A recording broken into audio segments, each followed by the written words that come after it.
Hey guys, it's Christina. This is Vox and Guest, and I am accompanied by this dashing young gentleman today who goes by Nelioz.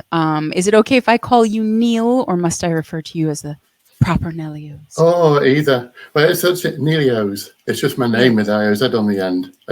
Okay. I did used to have it Neil, Neil, and then the IOZ on the end. And then I was just messing around with it one time, trying to do a logo, and I left the I out by accident. And Oh then no. I thought, oh, that looks all right, actually. I'll keep it like that now. And I did used to have an S on the end on Spotify. I noticed that. Yeah, I was going to ask Yeah, you about that later. Like, it I took think me. it's on What It If took or me. something. Yeah, I know. Yeah. Okay. It took me it took me a while to decide. And on Bandcamp, it's just my name with IOZ on the end.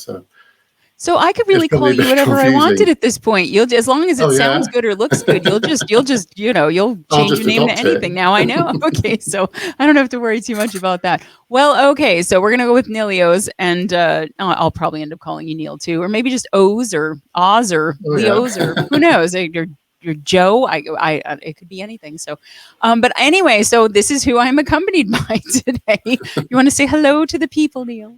Yeah, hello. And yeah, I've not done anything like this for about 20 years, so Well, that's I'm a okay. little I think rusty. you're just we're knocking the cobwebs off that, so no problem. Plus, I mean, you are wearing a shirt that will give you much great power, if nothing else. You Oh can't yeah. go wrong when you're repping Death Pigeon. You really just can't. So let me ask you sort of a boring standard question here. We'll get it out of the way. But I want you really to think about this because it's kind of a serious issue. So, what is your stance on garden gnomes? Well, I haven't got one, so it can't be. Can't be that Um, strong. Is that because you have a yeah, strong anti-gnome sentiment, or is it just not something that's been deeply on your I, radar? I don't think so. And I think I'm more. I do like. I'm more into things that light up. So I've got things like I've got a snail in the garden whose eyes light up at night because it's solar powered. That could be And really cute or really creepy or both. You just see these two it glowing can eyes be. in the middle of the garden. Yeah, it can be. If it's Garden like snail. watching the telly and I glance out the window and just, when I first got it, I'm like, what's that? Oh yeah, I remember now.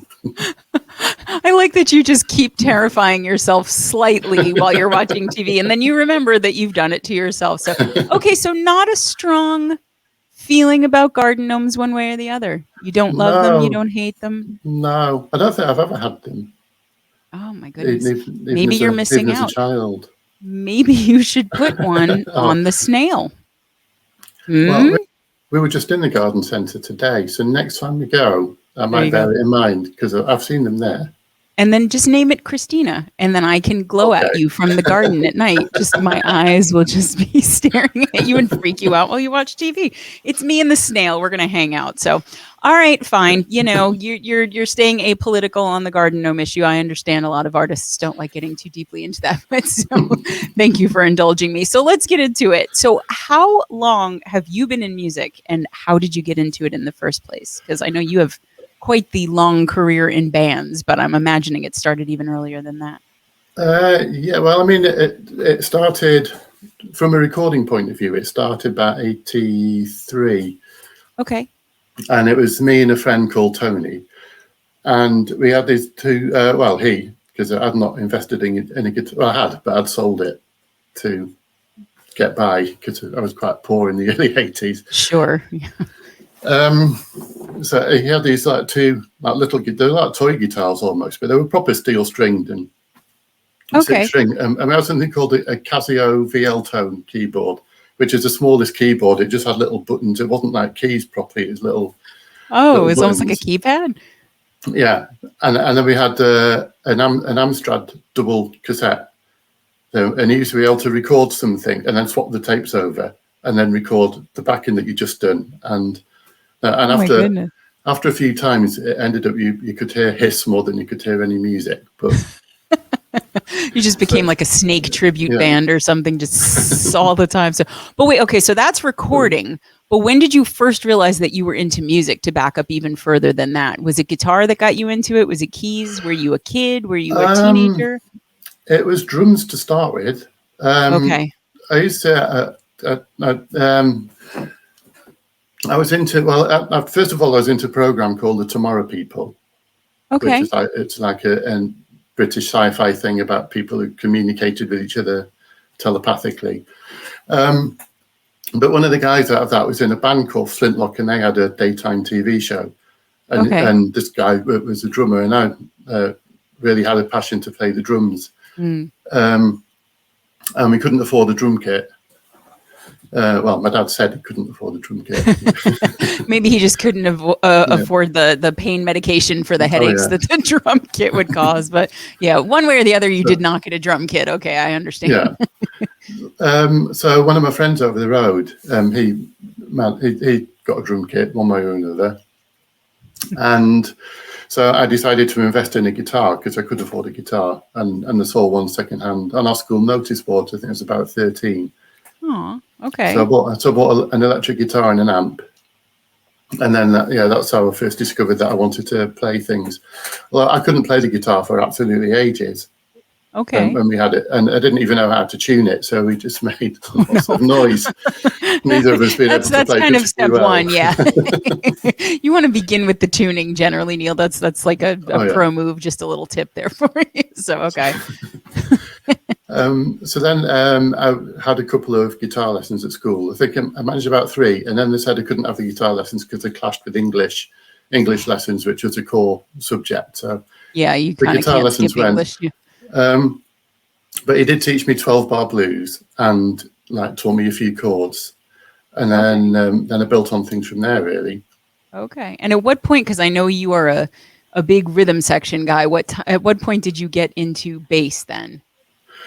Well, when I learned how to tune the guitar up, I was more than playing chords. I was playing bass lines on the bottom strings.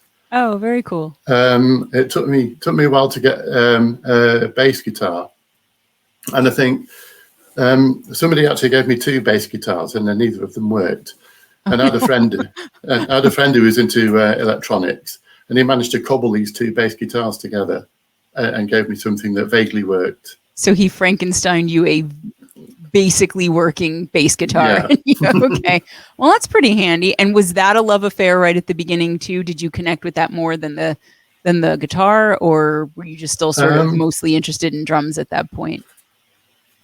No, I started really getting into the bass because I like the feeling it gave you in your chest when you played it. So you don't get that with the guitar. When you play the bass, and you can get it nice and a nice tone on it, and you can just feel it. It's I like playing bass better than I like playing any other instrument. So I got that sense. Yeah, I got that sense. So I like the drums because you can let fly on the drums a little bit. Mm-hmm. Although I'm veering more towards using a drum machine now, because especially in this weather.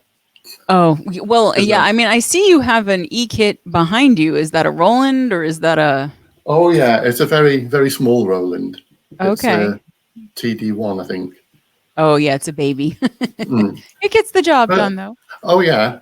It is. You know that one of my songs, Making Fools Out of Us All, I use that rather than using a drum machine because I thought I'll play live on this one. And I used a drum plug-in. And now one of my friends said, once you discover drum plugins, you won't go back because you'll be able to make that kit sound like anything that you want to then. Yeah. It is pretty addicting. And especially as a cover band, we make good use of that, trying to pull in sounds that you wouldn't have otherwise. And then it's sort of like, crap, how am I supposed to do that on an acoustic kit? So yeah, well, I have the feeling you'll go back and forth, but it's, because I remember you were in a couple of bands for like 30 years and you were mainly playing bass and drums in those, right?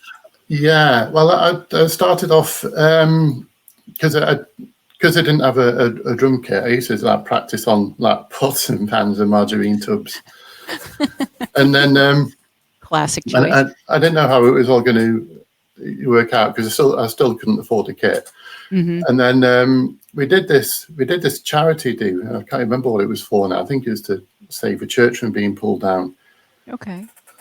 Actually, the funny story about that was we did raise quite a little bit of money for that, and the vicar who was collecting the fundraising money decided he just turned his back on the church and ran off with all the fundraising money that everyone had and ran off to France. You're kidding! He took your fundraiser money? Yeah, but luckily the church is still there. Bad vicar. Oh wow, that sounds like a movie. That's a Jack Black movie, I think, right there. Like you have a band and they raise all this money to save the church, and then the vicar just steals it and goes to France. That's I don't know. We'll have to work on the screenplay for that, Neil. You and I'll go 50-50 on it. So, okay.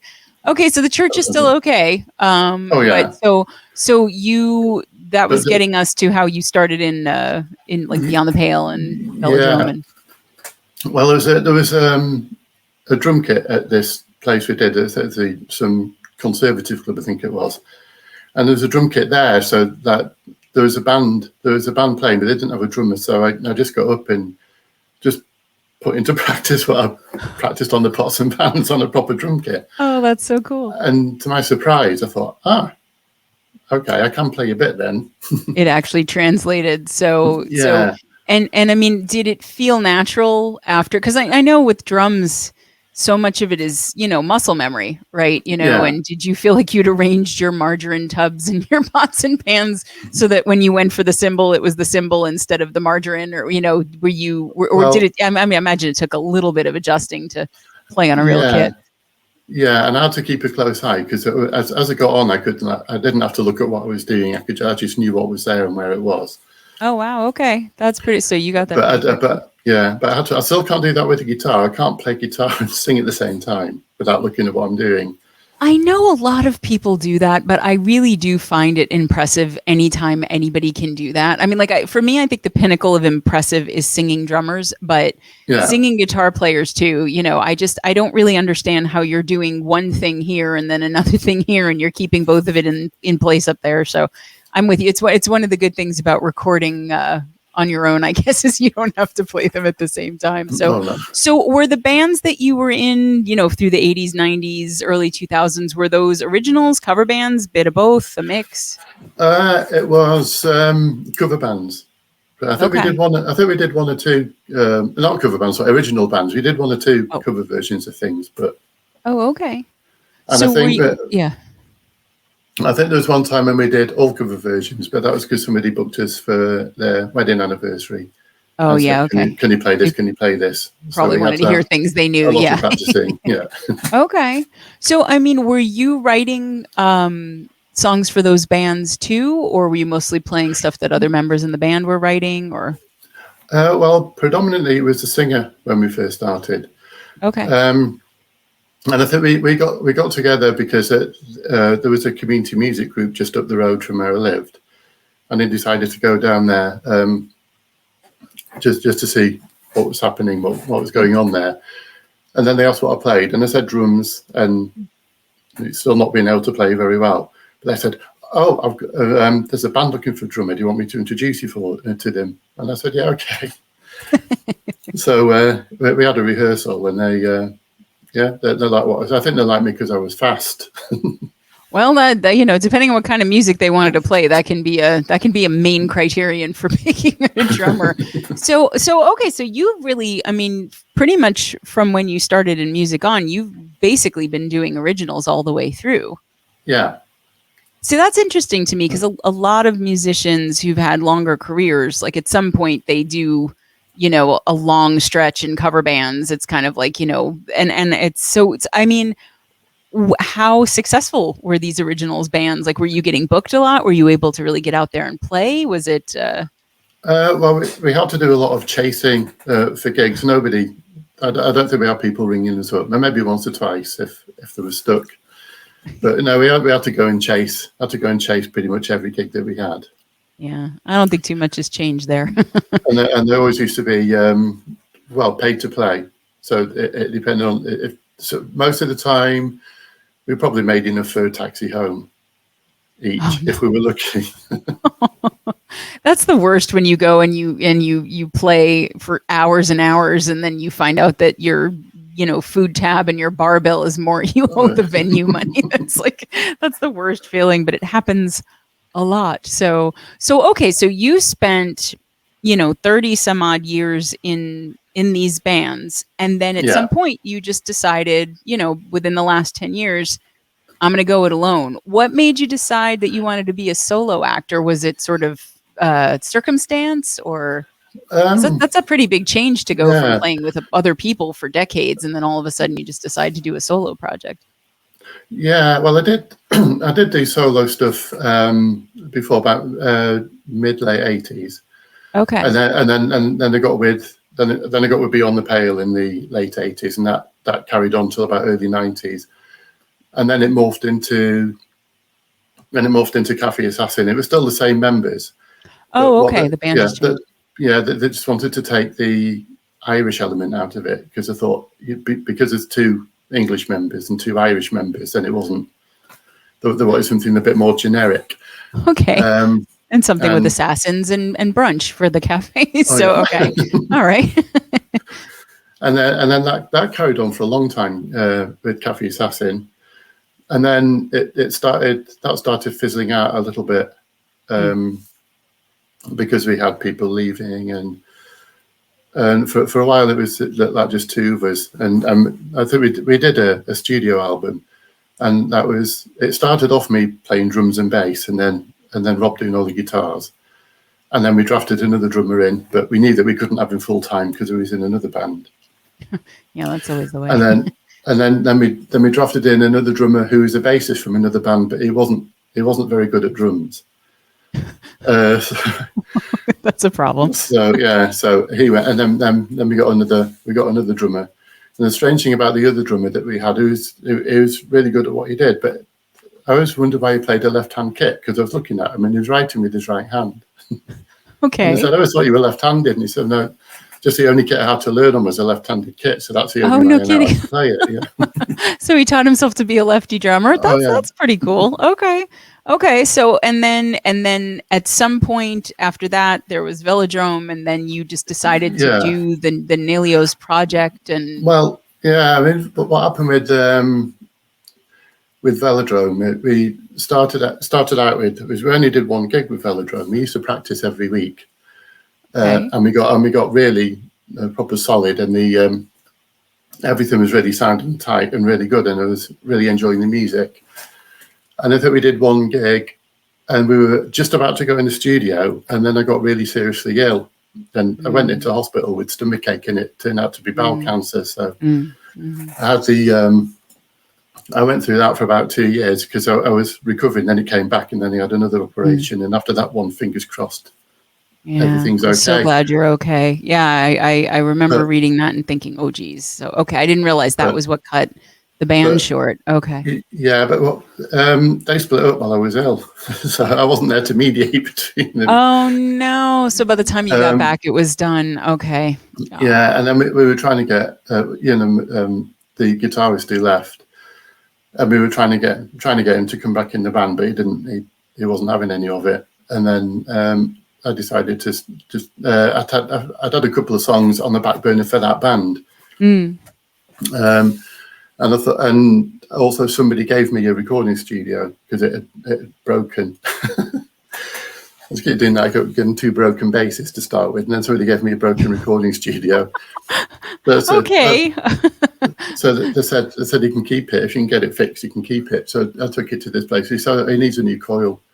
And he said, yeah, that'll cost you about 40 quid, but it should work all right after that. And then you were ready to go. Yeah, that was my first introduction into digital recording as well. I had a little Tascam cassette 4-track before that. Gotcha. Okay. Yeah. So you were slightly familiar, but that's a much bigger scale. Well, I think it's slightly, yeah. No, digital, I found that really hard to get my head around. Mm-hmm. And also, you think if you become experienced at one studio, if you get another one, it'll be the same ball game. But no, it wasn't, and it was the same make as well. And I had to relearn technology. Okay. So all right. So that's quite a road that you took to get from one place to the other. Again, I'm so glad that you're healthy and you're well, and that you're still making music, because you have a very distinctive sound to me, and I've been trying to figure out how I would describe it, and I can't do it, which I think is a very good thing. No, because I mean, as I always say when I prep for these shows, I'm listening to everything that's on Spotify. I'm listening to everything that's everywhere, and so even if it's older stuff and not really part of the band as it is anymore. I like to see, the thumbprint from one place to the other. And in listening to all of your music, I'm hearing Beatles in places. I'm hearing big band. I'm hearing Chicago. I'm hearing Elvis Costello. I'm hearing Tom Jones. I'm hearing the Monkees. I'm hearing jazz. I'm hearing like all this stuff. And it is that. Do you feel like you have a signature sound? Not that all your songs sound the same. That's not what I mean. But I mean, you definitely have an aesthetic, and a specific, type of music that you're making that isn't specifically a bunch of other things. It's not pop. It's not rock. It's not jazz. It's not blues. But you have all of these elements in different songs. So how much of that is intentional? Is it just kind of like you write your songs and then you end up just having this sound that all comes together? Or well, a lot of it depends on what I've listened to, because I listen to a lot of jazz. I mean, I used to hate jazz when I was younger. My dad was well into jazz, and he used to put jazz collections on, and like grimacing listening to them. And then I sort of got into it a bit more a bit later on, because I realised how intricate it all was, and that held an appeal to me. Yeah, I think my singing voice. I'm never happy with the way the vocals turn out on things, because I don't think I'm that good at singing. I think a lot of singers feel that way, that it's, I know I do about my singing, that I'm always like, and it sounds good to me in the moment. And then I listen back and I'm like, damn it, that's not what I wanted it to sound like. So I think that's a pretty common feeling. I think it sounds good when you're actually doing it. It sounds all right. And then when you listen to it back, you're thinking, no, it didn't sound like that when I was singing it. Well, that's it. But that's it exactly, though, right? And I think that's part of the gift of being a musician who plays mostly live, because it's ephemeral. You sing it and it's out there and the audience hears it and then it's gone. But now everything's on cell phone camera, or you're in the studio and you're laying it down or whatever. And then I also think the ear is looking for errors when you listen back. I mean, especially as someone who's ends up being your own producer, you've kind of got to go back in there and go, oh, I would fix this or I would fix that. But I mean, your voice reminds me a lot of Elvis Costello. I don't know why. Someone else said that to me. In fact, when I did a little CD, and I was still living in Manchester at the time, because I'm in the middle of England now rather than the north. And I managed to sell a few copies to people at work. And then somebody said, can I give it you and have my money back? And I said, yeah, didn't you like it? And he said, no, you sound like an American Elvis Costello to me. I don't like it. Well, geez, that's So I was quite pleased at the thought that I sounded like Elvis Costello, because I really like Elvis Costello. But I guess I can understand if it's that specific and it's not somebody that they would ordinarily listen to. But geez, just keep the friggin' thing. Don't give it back. That's so rude. I don't approve of that. That's not nice. But okay, but I'm glad you took the good message from it. Like, okay, I'm all right with sounding like that. If that was his problem, then I'm okay with that particular problem. So okay. So in terms of the sound, if you've been listening to, like a Beatles or a Stones or a this or that, or if you've been listening more to jazz, that's kind of what drives where you go with your originals. And is that something you're doing to listen to get inspired, or is it just you're listening to music and then, okay, it's time to sit down and write something? Like how do you have like a schedule of when you write, or is it as the inspiration strikes you? As the inspiration strikes. The thing about it is, as well, the inspiration strikes, and usually when I'm not in a position to be able to get anything down, or in a position to pick up a guitar. But I think you can develop this thing where you can have a melody in your head, and then you can sort of like work out the chords behind it in your head, and then sometimes you can get home and play it, and you think, no, that's not right at all. Do you ever hum it into your cell phone or anything just to get it down so you don't forget it, or you're pretty good at keeping it in your head? Well, I always go off the thing that if I'm humming something and then I've forgotten it an hour later, and I think if it's not going to stick in my head, it's not going to stick in anyone else's. Oh, that's a really interesting So point. Okay. I'll try and hold it, and then if I can remember it, then Then it's worth. Actually, I'll I use it really as an like that. idea. That's really smart because it's true. If it's memorable, you'll remember it, and if it's not, you won't, and then maybe not worth writing. That's cool. That's a really good attitude. I like that. So, okay, so you do everything yourself. Yeah. Okay, so all the drums, all the bass, all the guitars, all the singing. Yeah. Synth. I mean, I use a couple of cheats. I use a drum machine now and again. You're still doing it. Yeah. I still. Yeah. I mean, I don't use any of the preset ones. I still program the beats into the drum machine. Right. Exactly. I do that if I'm worried about going out of time. Okay. Although people don't really notice, and if I play drums live and I said, "Did I hit that beat late?" Then I said, "No, I didn't notice it." Right. And I thought, "I'm sure I hit that beat late then." Recording is a different beast, but yeah. But I do most of it myself. I've got with the keyboards. I've got an effects pedal so I can make it'll sound like a keyboard. I was wondering about that. Okay. And do you also have some woodwind stuff programmed on pedal too? Like you have I don't remember which song it is, but you have one that has almost like an oboe feel. Yeah. To it. Yeah. That's done on the effects. Okay, so that's a pedal. Okay. Yeah.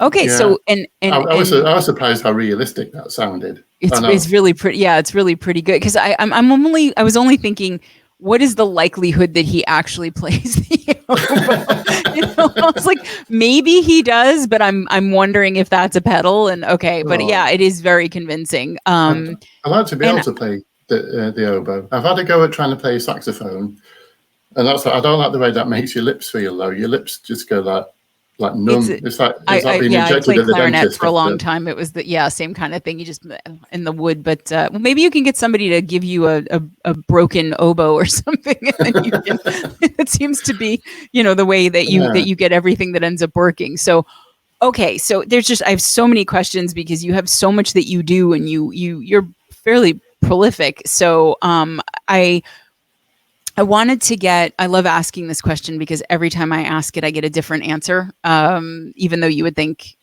it couldn't be all that different, but what is your songwriting process? Like if you are, so you said you sort of get like a melody line or a riff in your head and that's the thing that you build from, or since you are originally a drummer, bass player, do you get a groove first or is it depending on the song? It depends a lot on the song, and because sometimes you can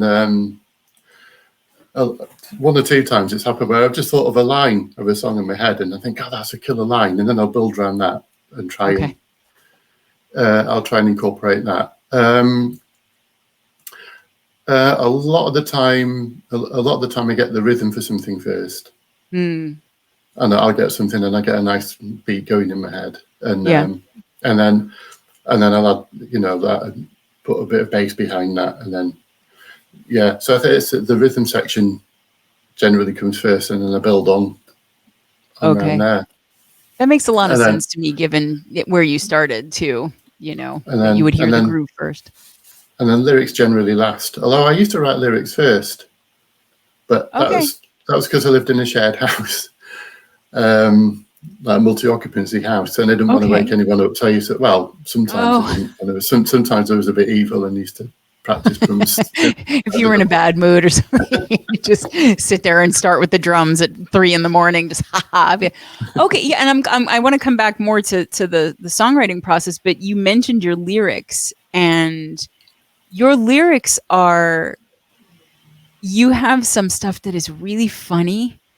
And then like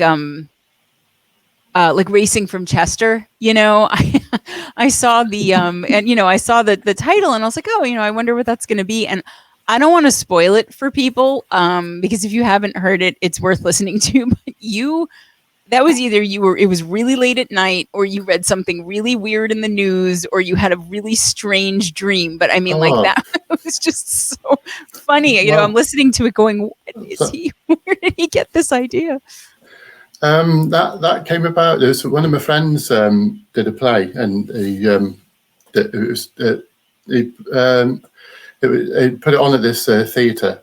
Okay. We've got a pub in Manchester called the King's Arms, and the top floor of it's a theatre, a Oh, proper that's cool. working theatre.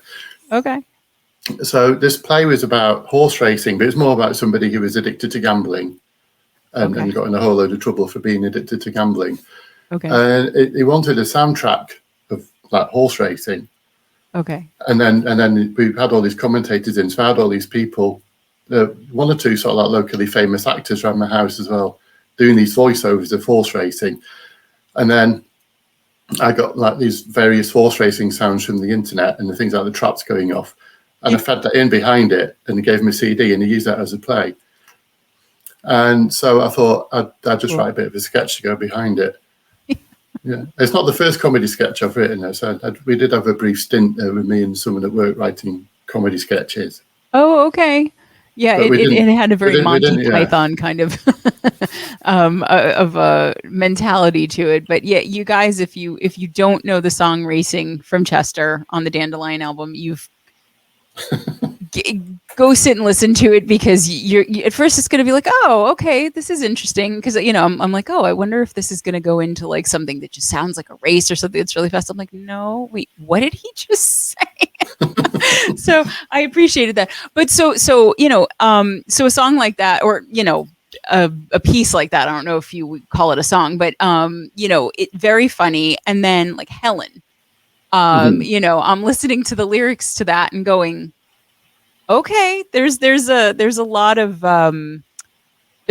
humor in that too. It's darker. And for those who don't know the song, the premise of it is talking about just sort of the dichotomy of a relationship, right? Where somebody is your sunshine and your storm, and your sunny day and your wet weekend, and that the person can be both sides of that coin. And I remember thinking, I wonder if he wrote this for someone he knows, and I wonder what she thought of it. Oh, right.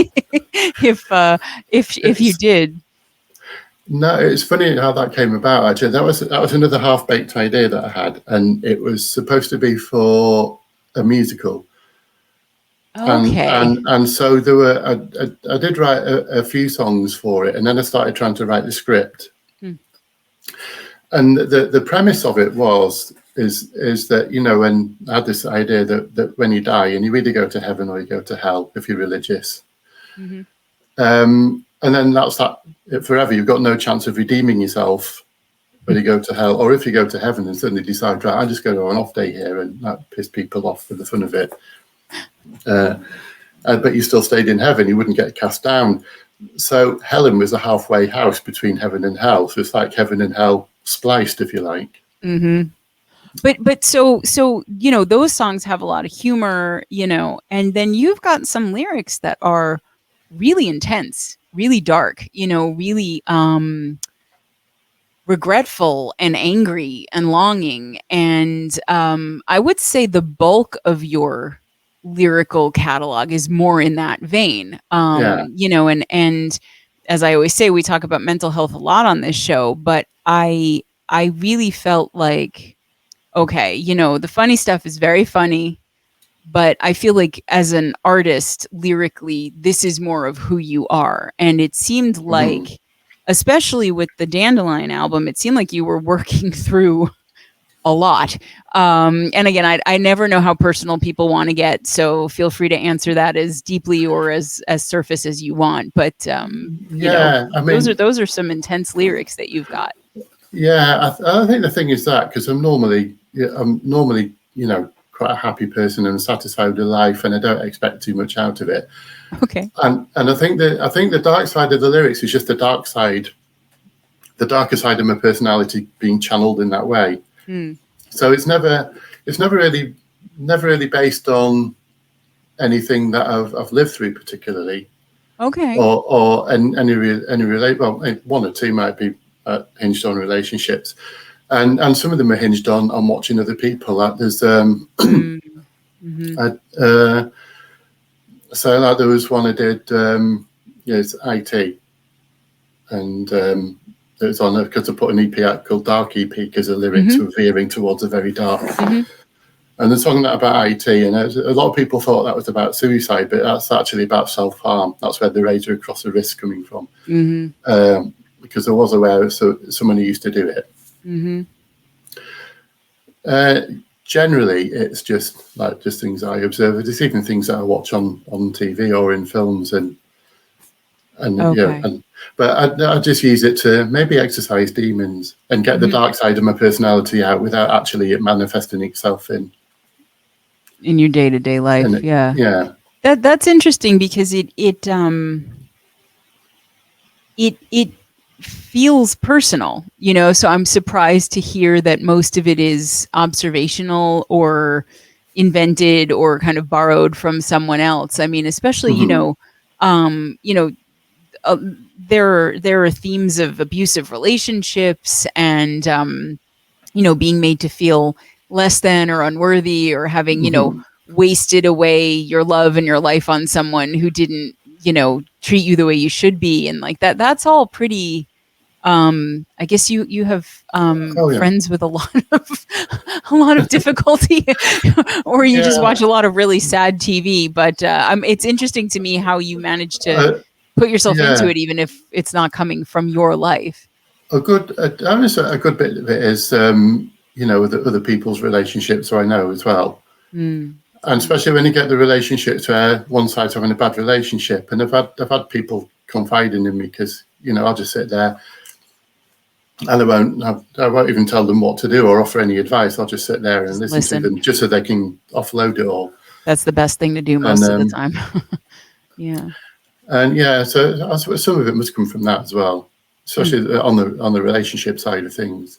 Okay. And I've had bad bits of relationships. I don't think it's fair to say I've had particularly bad relationships, but just bad bits, and some bits were so bad that you ended up not wanting the relationship anymore. Yeah, it's like a little bit of pee in the pool. You're still not going to go swim in, even if it's just in that one corner. But so I wanted to, before we play Off the Ground, I wanted to talk to you about this song a little bit. I love this song. I love the groove. I love the horns, and you use a lot of horns in your songs, which I think is really cool. And are those keys, or is that horn samples? How do you do that? Oh no, that's on the guitar again. It's on the so you've got another on the pedal, and it's amazing. Yeah, absolutely. You've got to be very careful though, because if you're playing anything, if you just slightly touch another string, it'll just sound it off at the same volume as everything else. They've got to be. Yeah. No, it's really good. It's really you're clearly careful, because I didn't hear any of that. I didn't hear any horns melting or anything like that. So I mean, so you have to go back, and you do the horn parts after you've laid down, I'm assuming, drums, bass, guitar, or okay, yeah. Yeah, I think the horns. I know the vocals always go on last, because I always dread doing the vocals more than anything else. So many musicians that I interview say that. So many of them are like, I hate to sing, or I don't like the vocals, or I don't like my vocals, or I wish I didn't have to do. I mean, we'll talk about it later, but okay. So tell me a little bit about Off the Ground and sort of where you got the idea from that, what it's about. Because it's very catchy, and it's really well produced too. It's got a lot of oomph to it. Oh, all right. Because I always thought that, I always was under the impression that the production let me down a little bit because I'm still not au fait entirely with the process of it and what sounds good. So I tend to use the EQs. And I'll give you a master thing and say, what do you want this to sound like? And then I'll put that in, and I'll use an automatic thing. In fact, Off the Ground, the distro kid gave me one free master thing, and I put it through that, and I was listening back to it and thought, that sounds really good. But it cost me $100 to, if I want to do it again. But you get unlimited, you just pay $100 once, and then it'll master every song that you do. Oh, But I don't have $100 to throw away at the moment. yeah, yeah. But at least you know that at some point, if you do, you'll like what they do with it. Oh yeah, That's a good taste. So that one was for free. yeah. Okay, good. No, it was Um, completely worth it. I'm surprised to hear that you thought the production let you down on that. What well, not, about it?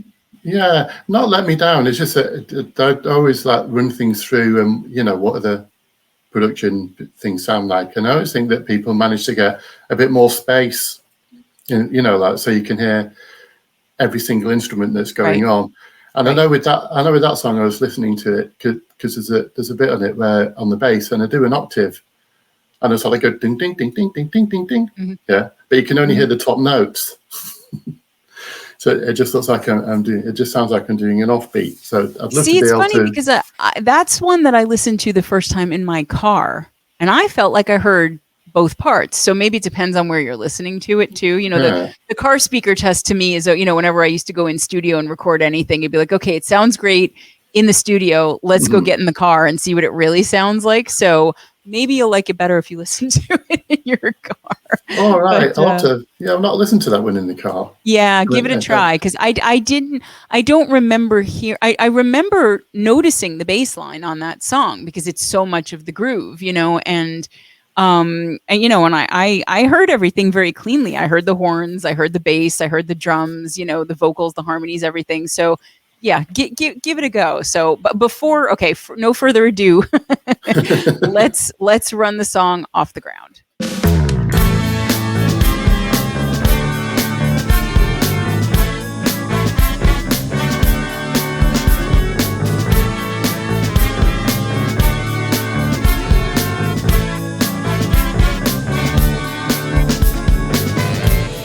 Having the world's biggest ego with false modesty,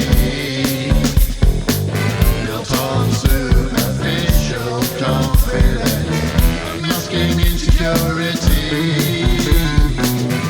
running round up and down, the cycle willing to cease, and chasing your tail.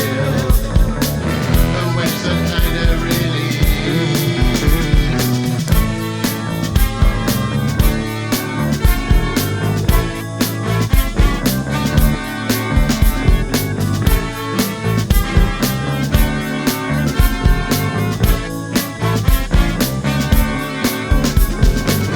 For some kind of inferior complex, hiding behind a mask, waiting for someone to see through their performance and take me firmly to task.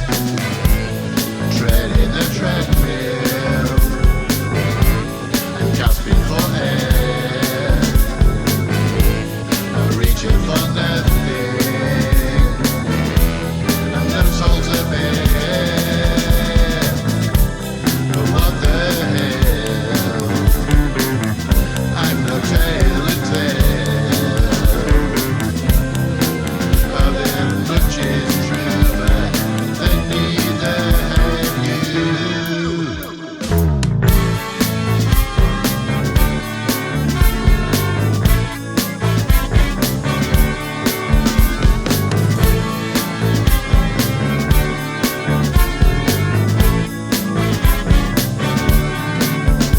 I can keep you entertained for ages. Bit of a raconteur about my many fables and foibles. You can't deny or concur.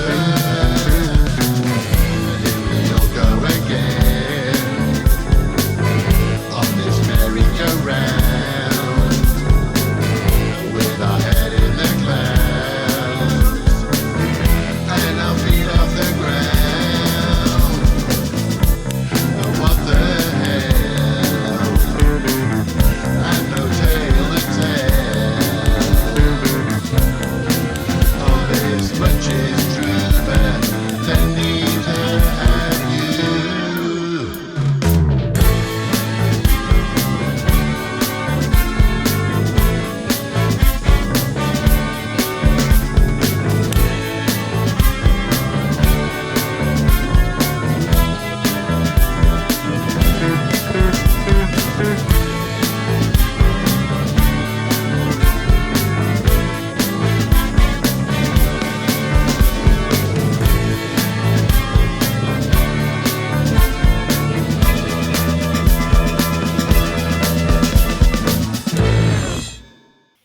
Okay, so hopefully you feel better about the bass line, Oh yeah.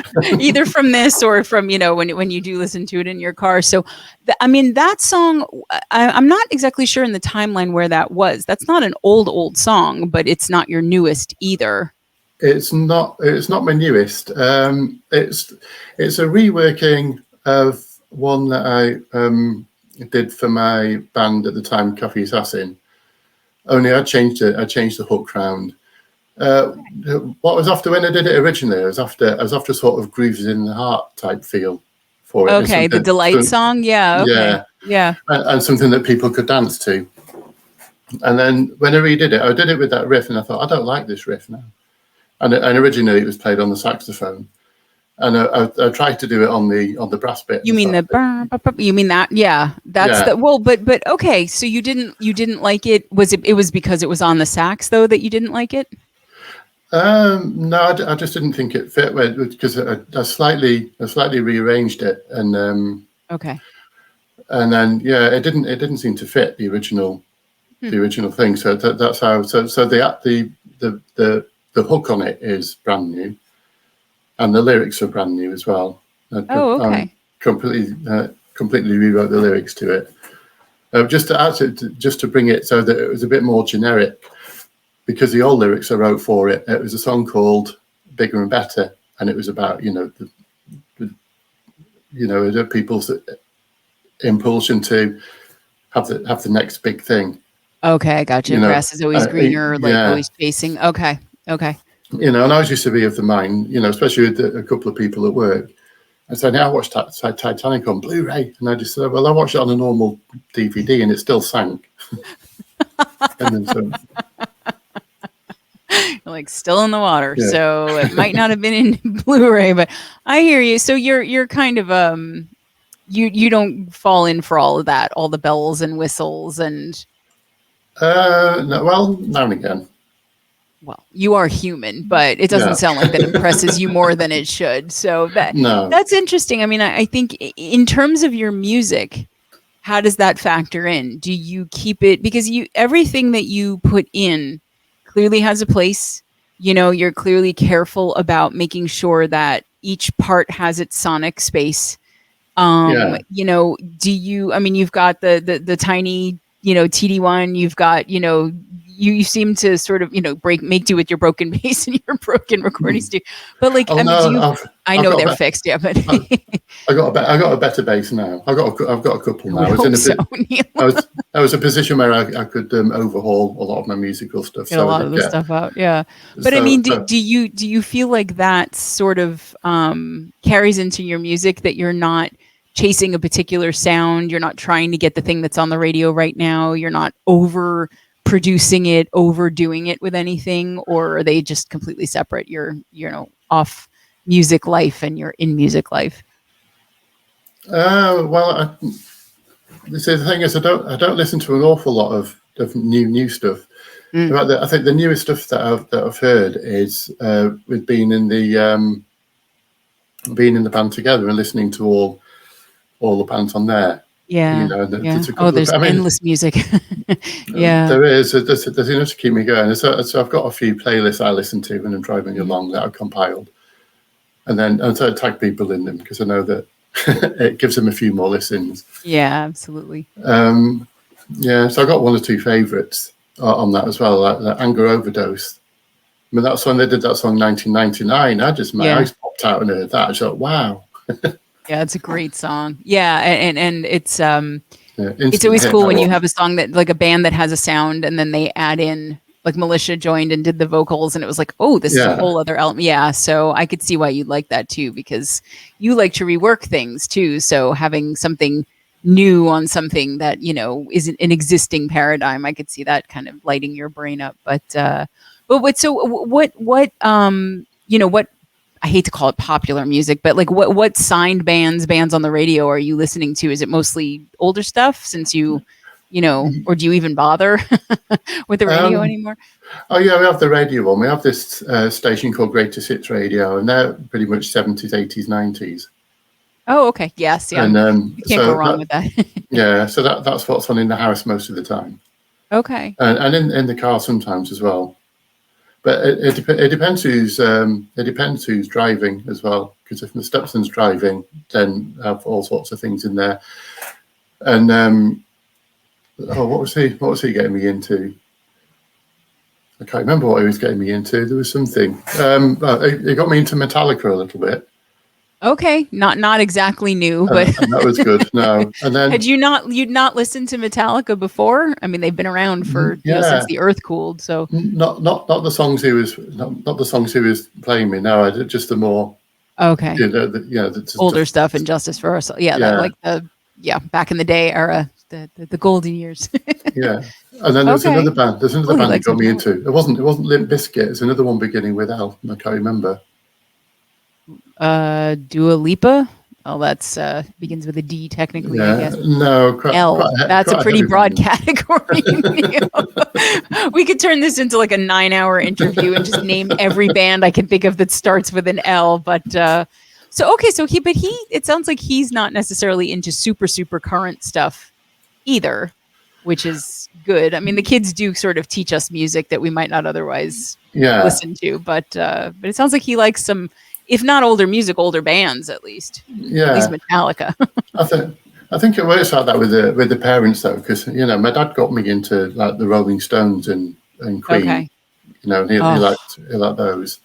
Is that what you, besides the jazz, is that kind of what you grew up listening to, was the Stones and Queen and... Yeah, and jazz and Cliff Richard on my stepmom's side. I don't think I Which know who that is. I wasn't that keen on. Cliff. I'm just trying to think if he. Yeah, because I have to be aware that a lot of big bands in the Cliff Richard's sort of like English Elvis, if you like, or he was. Oh, okay. And he's All right. he's still going strong now. He's in his 80s now, I think. Okay.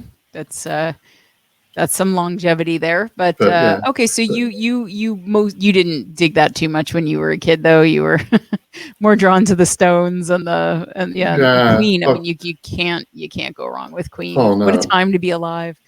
But I was more I was more into the people who were a bit more out there, a bit different. So like Elton John and do you mean different musically, different personality wise, both? Because I mean, Freddie Mercury, Queen was both. They were out there in every way you could be out there. They were. So like, what kind of out there do you mean? Well, just the personalities that came across. Mhm. And you had different kinds of it as well. So with the Stones, because there was always a bit of a Stones and Beatles rivalry. Yeah. Oh yeah, of course. And they were both out there. They were just both out there in a different way, weren't they? And it was Mhm. so like the Beatles went all hippie-ish, and I don't remember the Stones ever going through that sort of a phase. They did have Well- one album that like even the cover just completely bit Sgt. Pepper's, but yeah, I think for the most part, Yeah. the Stones had a sound and they stuck with it. The Beatles they went through every different genre. They invented some, they mashed a bunch together. So, I mean, and it sounds like you're more into like rock, like straight rock than Yeah. the quote hippie stuff, the hippie stuff that they did. Yeah, I mean, I think the closest I got to the hippie stuff was one that I did called Burnt, which is a bit Indian-y. And that was another one where it's got a sitar, which is again the effects. Yeah. No, that I really like that one actually. There's a sitar solo, Yeah. right, which you don't hear a lot. But I like that you are using the pedals to good effect. It gives, because it does sort of add to genre. What you're doing. You've got some of the stuff that has more of like that, loungy kind of feel, like Helen, Mhm. and then you've got stuff that does have that more Chicago kind of feel with the horns like off the ground. And there are a bunch of them that you have that have horns in them. And I like that you use them judiciously too, because it can be a little much if it's all horns all the time. But I mean, and then, and then to have a song that features the sitar, I mean, what did you sort of strike out looking to do like, okay, I'm gonna write, like, you know, was burnt in your head, and then you decided to make it something that had sort of that Middle Eastern vibe, or I always had it to to an extent, because that was another one that I did when Cafe Assassin was just down to a 2-piece. oh, okay, And then I decided to bring it out. So there is another recording knocking about of that. But I decided to redo it, because although it sounded Indian-y at the time, because Rob put some like quite Indian-y sounding riffs in it, which is why I think actually they gave him a credit for that on Spotify when they did it, because I wrote the bulk of it, but he wrote the Indian-y stuff into it. okay. And it is signature to the song, so yeah, that was a good call. Yeah, and so when I realised there was a sitar sound on this thing, I thought, I'm going to revisit this song. Then I'm going to redo it and put the sitar on it, and then hopefully I can play it so it sounds like a sitar. No, I really think it. I mean, were you happy with it? Yeah, I was. So I was quite surprised the way that one turned out, because I didn't think I'd be able to do it as fast as I did. No, I really that's one that I had marked as one of my favorites. Yeah, I really, it was very different too from most of your stuff. You know, but I think is there a genre you would never touch? Is there something you would just never ever do, or you know, or is there something that you really want to do that you haven't done yet in terms of genre? Yeah, I wouldn't mind doing some heavy rock. I'd Okay. have to really practice the drums, because I know there's I do have a double bass drum beater, but I've not dared use it in anything I've recorded that, because I'm not confident enough to do it. Yeah, that takes a lot of practice. Yeah, I think if I did approach that idea, though, I might have to get some help. I think so. I'd probably you know out. A couple of musicians, so I think you Yeah. might be able to get what you need on that. Okay. I'd reach out, because there's a couple of people on the band together who, you know, I might ask, and then, you know, I know with vocals as well. If I had a song that I thought I really need a knockout vocal on this, and then there's people like Shannon Darcy's one that I'd want to ask actually to do vocals. If I had a song good enough for her voice, I think tremendous singer, and she's, I mean, she just turned 19, and you know, it's just killing it all over the place. So that could be really fun, because the Christmas collab that you did with Nix, I want to say. Rix. Rix. Yeah, I'm not really sure what to say about Rix, because I don't know how much they actually want me to say, but I'll just for the benefit of people, because say it. They've got a very high voice, much higher than they have now. She actually started out life as my daughter, and then she's trans, so she's he. Sorry. Okay. So yeah, she's a he, so it's a trans. Okay, so trans male now, don't they? But luckily, because they've taken these testosterone pills, and the voice has dropped a good bit. Oh, okay. But so that is not a song that you would do the same way anymore. Probably, yeah. But I was just worried that when they did that, they'd lose the singing voice, and they haven't. Oh, that's great. So, okay, that's great. It's a great. That's cool. I didn't know there was any relation, but that's really cool. So they're on hand now. But I have to make sure that I refer to them to my son now, which took a bit of getting my head round. But anything new does. I'm there now. Yeah, anything new. It's like digital music, right? You just have to rock it. Once you've got your head around it, you're fine. But at least I didn't get, at least because when I first got the digital studio, and me and Rob were trying to use it, and we were trying to bounce down, and we were reading the manual, and it had a bit about that thick on it about bouncing down. Okay. And we were trying to do it, trying to like understand it and trying to bounce these tracks down. I think we were only trying to bounce bass and drums down onto the same track. Right. And then and we were almost coming to blows with it, because we were just getting so frustrated with it. And in the end, we had to give up and go to the pub in the end, because we just couldn't get around it. Anyway, the person who defeated you, the person who gave me this broken studio, I said, how would you bounce down on this? Because we've been reading the manual, and I've not want to kill it and each other. Yeah. I don't want to lose any more. Yeah. Yeah. And she just said, right, you do this, and then press 2 buttons there, and then press the button there. It was a lot easier than it. Is that it? That's always the way of things. Why is there about 20 pages on pages on the manual to tell you to press 3 buttons? That's all they needed to do. No, a manual. I never read. Maybe it's because of my ADHD, but I cannot read manuals. I cannot read instructions. I'm like, I'm just going to mash at this thing and mash and mash and mash until it works or it doesn't, or I create something completely new. Then the thing can call space or whatever. I don't know. I'll invent something. So, okay. But so yeah, getting your head around anything new, definitely tricky. But to kind of bring it back, we were talking about Shannon, we were talking about Rick's, like, since you don't seem to love doing the vocals for your own stuff, and then, you're saying that you might collaborate on other elements too. First of all, do you have any collabs in the works that I'm not aware of? And, is there any, would you ever do that where you'd bring in somebody to sing on some of your songs? Hello. Not that I'm volunteering, but hello. I've not really thought about that till now. I think it's because you've been doing the interviewing stuff. So then I have it vaguely in the back of my mind that you're a singer as well.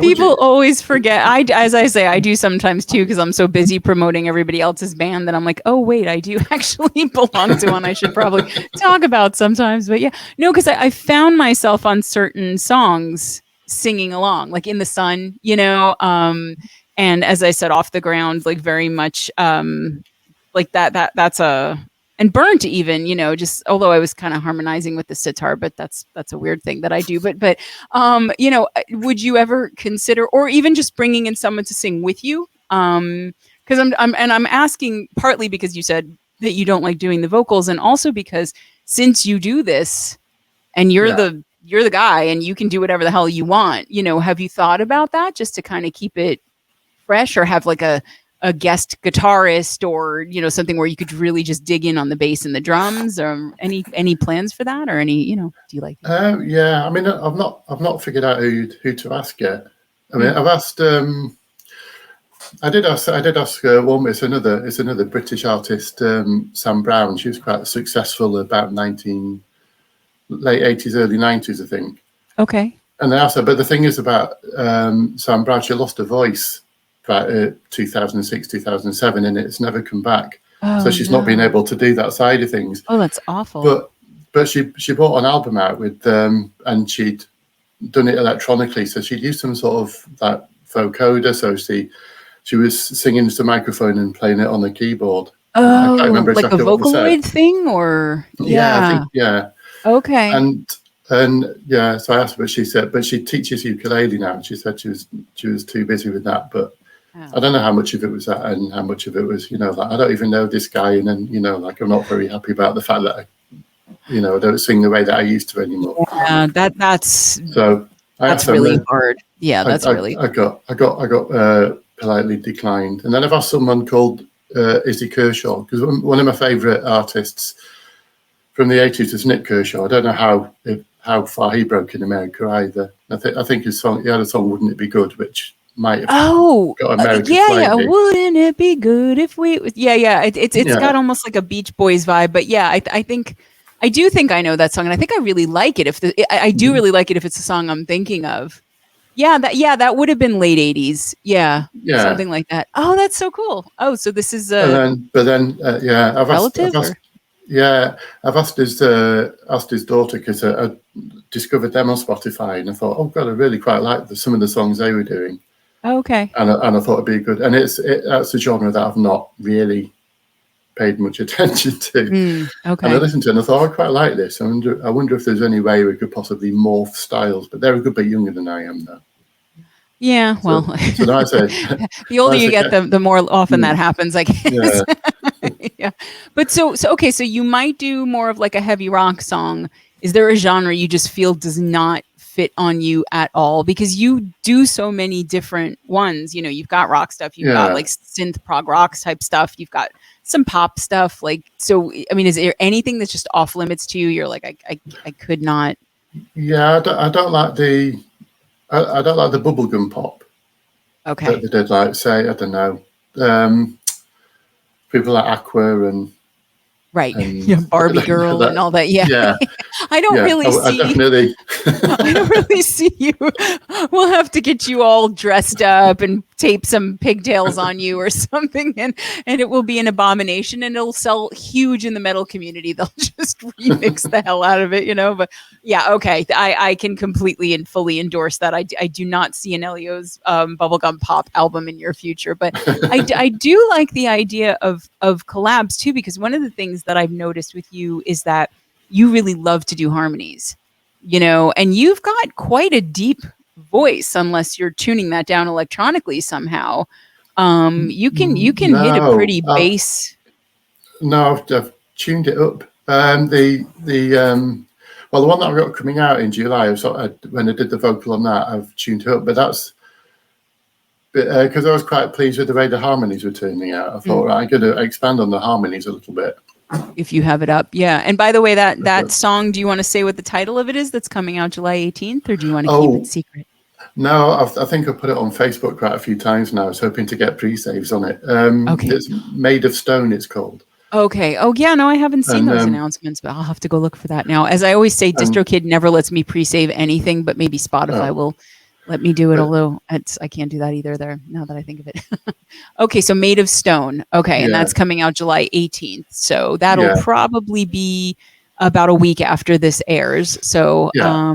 people will have to look forward to that. See, it's not too far off in the future. Oh yeah, and it's that's got I think it's a 5-part harmony in it in the chorus.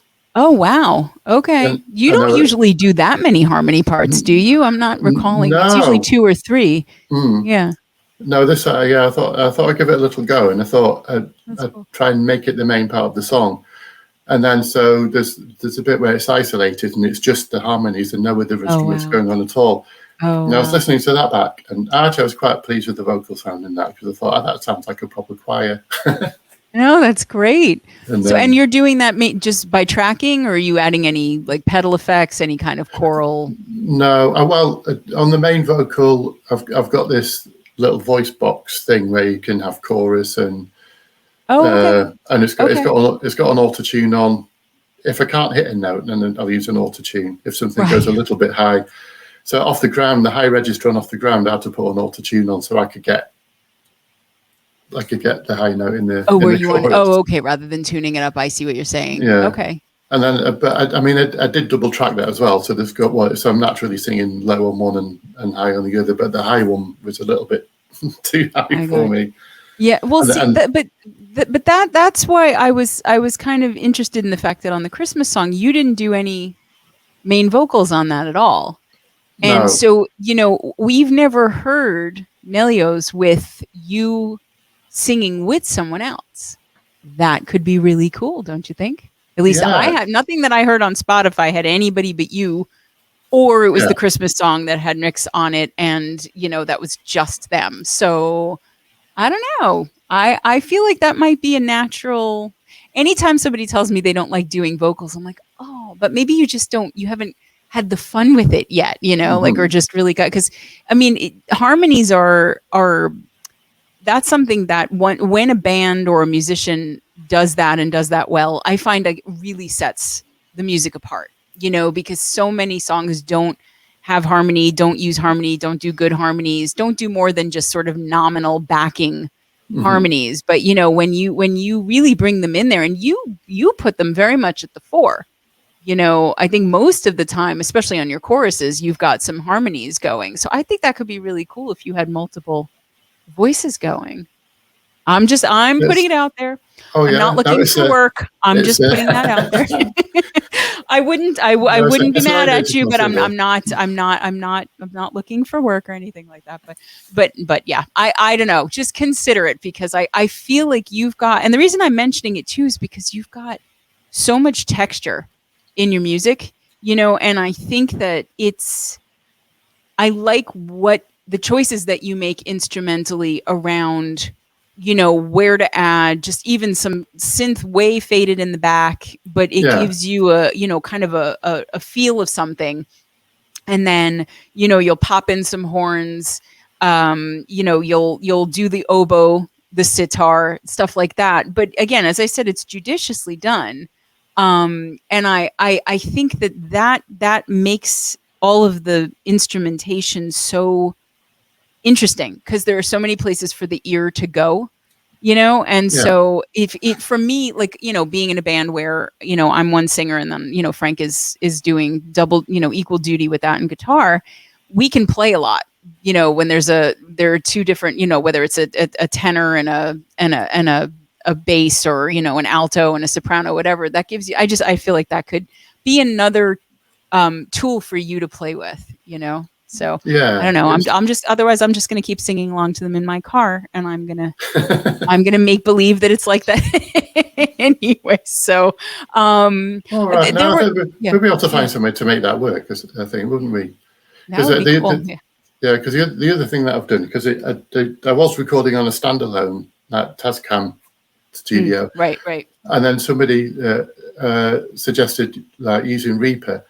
So I downloaded Reaper onto my Yeah. laptop, and I just fallen in love with it. I thought, I didn't realize this was going to be so easy to use. It probably opens up a lot for you. Yeah, there's a lot to do, and even just with EQ compression, stuff like that you don't have to fiddle so much. So Yeah. I could see you're taking good advantage of that. But I mean, I also wanted to get to certain lines in certain songs of yours really stuck with me. So like Every Dog, right?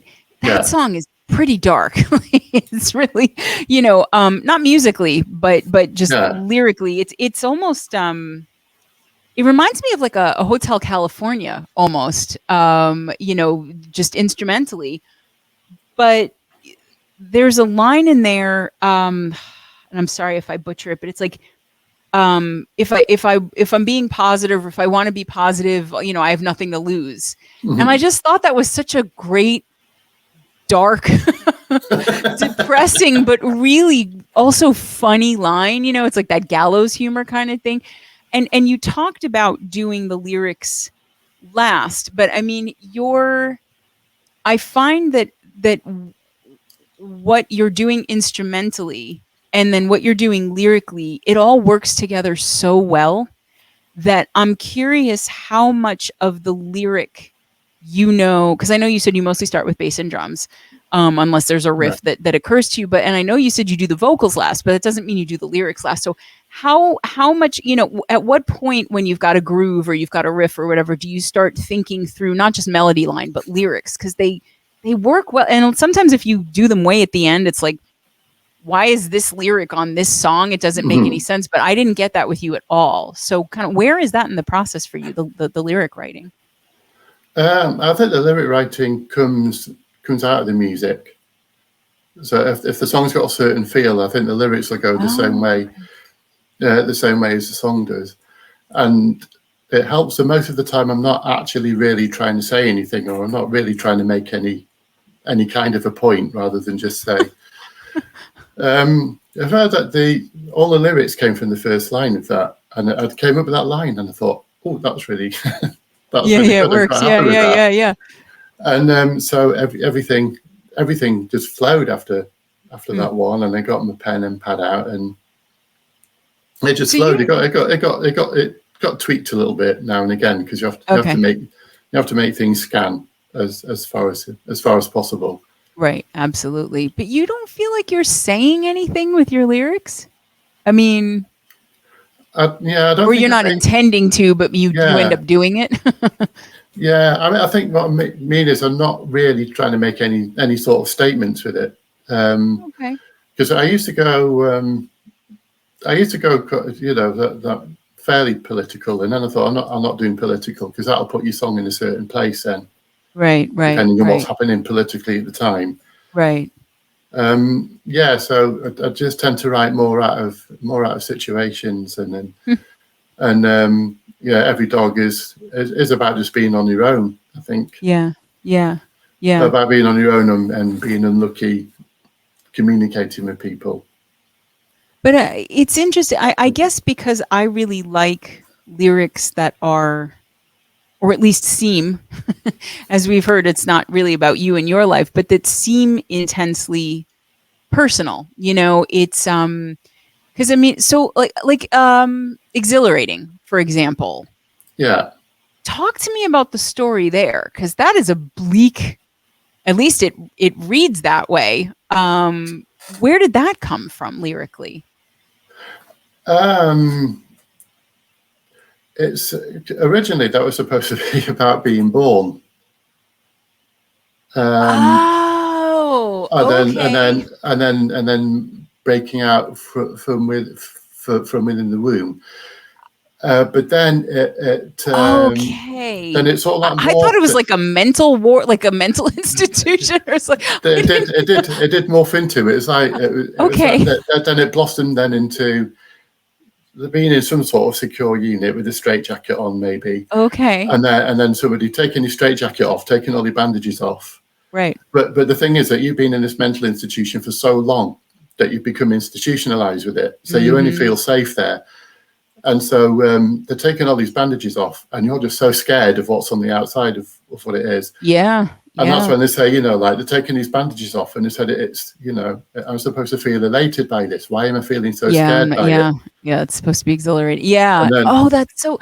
That now, when I go back and listen again, I'm going to have to listen with the idea of being born. That's very cool, because I can see that sort of the cottony kind of. Yeah. That's wow. That's a pretty big leap, Neil. It did. From being born to being institutional. It did get tweaked a little bit. A little bit, just a little bit, just a tiny little bit from when.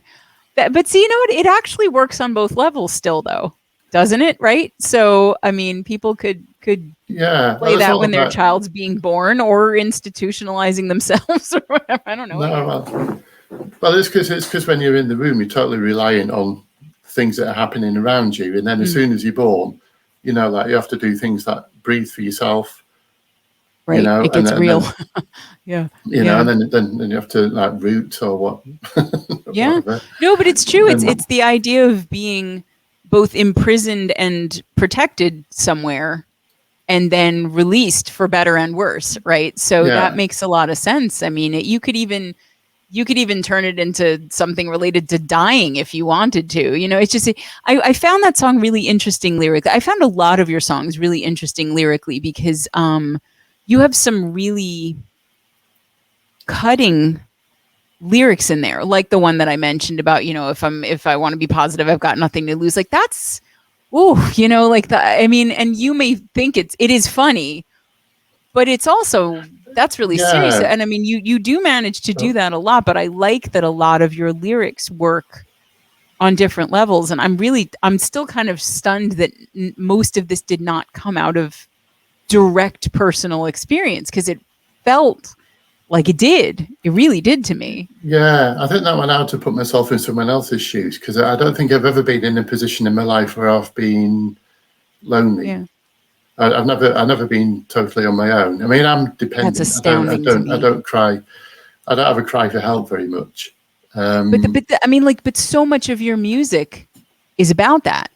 It really is. I mean, because I'm listening through and I'm going, okay, so maybe he had a really terrible marriage and he had a really horrible divorce, or maybe this was like something that was abuse. Like, I mean, it's all in there. And I guess these are things that you've, empathized with people or sympathized with people about, listened, been a sounding board for, but like you inhabit it in a way that makes it, I'm like, I don't mean to keep saying the same thing, but I'm really surprised that this was all kind of, you really, you're writing stories with your lyrics. You're not just telling your story. You're writing someone else's. I think it might be a bit like the way an actor works, where you have the character that you're writing the song from, and then you just really put yourself in their shoes. And I suppose if you do that, you actually become them for that moment in time when you're. Well, if you're a good actor, yeah.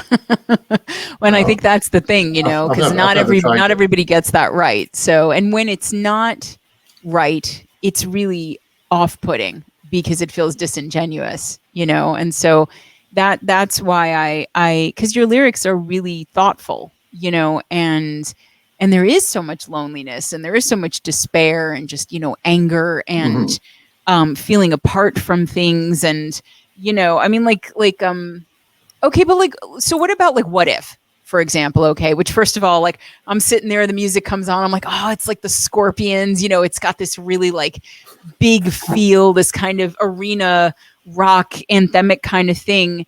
And then I'm listening to these incredibly nihilistic lyrics, basically like, okay, well, what if the world just sort of spat us out one day and like, would we even notice? I mean, like that maybe more personal to you than some of the other ones, or?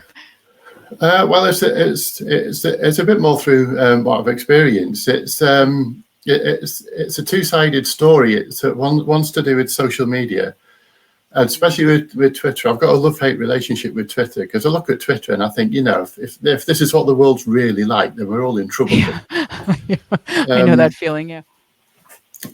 So, there are people arguing over the most stupid things on Twitter, but really getting nasty with each other about it. And I remember thinking that reading some of this stuff and thinking about, if the world ends, you wouldn't even know about it. You'd still be arguing about whether Britain's letting too many immigrants in or something, and you'd be doing about, and the world would be crumbling around you, and you wouldn't even notice. Yeah. And then the other part of it, there's a part of like the depraved people reaping rewards. Yes. I thought that was a bit of a separate issue. That was like reading things on the news and things like, well, I don't want to libel myself in any way, but you had a lot of top profile people going to prison or being in trouble for paedophilia and things like that, and they seem to be all people at the top end of society. The people who you really wouldn't think would be into that sort of thing, and that was about the depraved reaping rewards. Okay, yeah, that was a line that stuck out, definitely. And they steal it all from the poor as well. And that's what that line was getting. So, we're being robbed, and then we're being diverted to argue about these meaningless things on social media, and so that we don't notice when the world falls apart. No, it. So it's, that was a harder one to listen to, and I think you also, with like kind of the orchestral elements in there, you made it feel big. It had that sense of, this is something all encompassing. This is something global. This is something that affects everybody if you're paying attention, but most people are not, and the way I tend to look at that is that at a certain point, you just can't pay attention anymore, because for your own mental health, like you just can't, you can't keep track of everything that is crumbling, or you will just go insane. But it's a good point. And I just, but it's funny to me that you have things like with the clock. I'm assuming that's kind of like a, having to get up, go to work, just sort of your life not really belonging to you. And so there are a lot of the themes in the album. What If is a very different album than Dandelion to me. Like, just lyrically, musically too, but especially lyrically. But I mean, it seems like, in a lot of ways, you're kind of shaking people a little bit with the lyrics on the What If album, kind of like, okay, pay attention, because this is it, like what you're doing right now, this is it. And that, are you living the life that you want to? And I remember listening to, the clock and going, yeah, okay, this is a song that I think most people are going to be able to relate to really hard, and just to, but I don't know, I don't hear a lot of songs about it, just sort of like, you like, thinking that it might be silly to like rearrange everything so much just for like an extra second of leisure time, but it's not stupid. It's not silly. It's self-preserving, and it's cool to hear a musician do that, because I think we have to carve that time out, right? We have to make time to be creative like that. We have to make time to write and to record and to, produce and get it where we want it. And we're kind of stealing that, but it's stealing back your life, which is really screwed up, if you think about it too much. So that was a day where, when I put that song on, I was like, oh, I'm so glad that I'm not really tied to that kind of thing anymore, but so many people are. So I just, I really like your lyrics, and I am just, I don't know, I keep saying it, but I'm just so surprised that you're able to put yourself in other people's shoes to the point where I really thought these things were about you, and they're not. Either that or you're completely bullshitting me right now. And it's like, no. Either you're either a really good actor or you're lucky that none of this stuff actually reflects on you. But no, I did want to compliment you, especially on the lyrics, because as a singer, I listen for that first. Usually, that's what kind of gets me into a song. Like I know Greg as a drummer will listen for the beats first. And, I know our guitar players are always going, oh, that's a really interesting riff or whatever. But I'm always so pleasantly surprised when I pick up, someone's music and I find the lyrics so interesting, and stuff that you could read that even without the music and go, oh, wow, almost like a poem. So yeah, I wanted to make sure I said that I really like your instrumentation too and everything. I'm not there, but yeah, the lyrics, even though they're not about you, I'll have to rewire my brain on that one, but that's okay. No.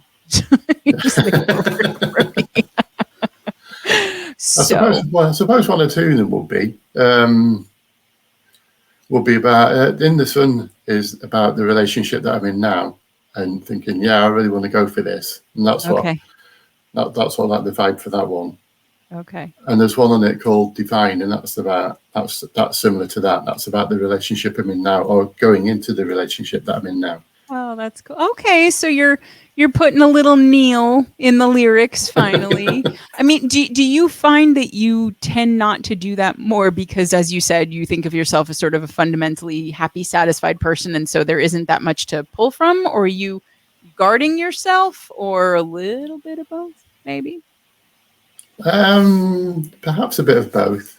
Because I mean, I think everyone's got a dark side to them and a bright side to them, and I just find music a very useful way of channeling the dark side to it. Like it doesn't come out, and not that it would. I don't think.